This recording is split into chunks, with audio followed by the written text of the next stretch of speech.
Protests were held across the nation today in opposition to President Donald Trump, and one was held right here in downtown Alexandria. The protest was called No Kings. A quote from the No Kings website reads, "They've defied our courts, deported Americans, disappeared people off the streets, attacked our civil rights, and slashed our services. The corruption has gone too far. No thrones, no crowns, no kings." Protesters lined both sides of Jackson Street on Saturday to rally against President Donald Trump. We're not just Trump supporters around here, that there's another option. The protest coincided with Sinlaw Pride Week and the Downtown Pride Parade. Look at all them ignorant people that support homosexuality and anti-Trump people. They don't love America. The Trump administration has faced ongoing criticisms over policies that some say target the LGBTQ community.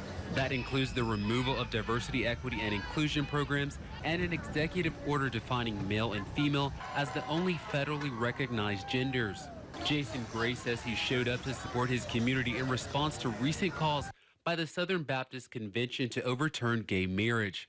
We need people in positions of power to push back against that. Gray says the phrase "no kings" reflects the idea that U.S. leaders are elected, not rulers, and should be subject to checks and balances. Our legislators are there to protect us from a zealous executive branch, and right now I feel like our legislative branch is not there to protect us. Pineville resident Julius Patty says that's nonsense. I don't even look sure what they talk about, because I don't think the United States ever had a king and never will.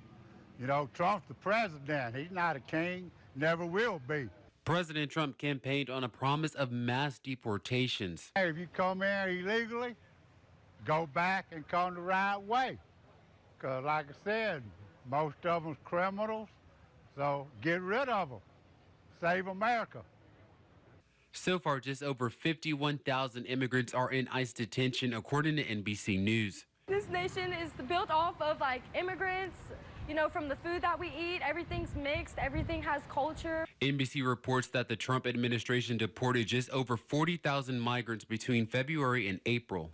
We all deserve to be here. We all deserve to be accepted, loved, and not judged because of the color of our skin or where we came from. Sinlaw native Dharma Quick says she wants those seeking the American dream to have a fair shot. I feel like we continue to influence each other, all of us, you know, with each other's cultures, and I think that's beautiful, and I think that we should not feel ashamed for sharing our culture or expressing, you know, that we want everyone to be here, because that's the world we deserve to live in. The protests remained peaceful and no incidents were reported. It was originally scheduled to go on until 2 p.m., but due to the weather conditions, it was shut down shortly before 1 o'clock.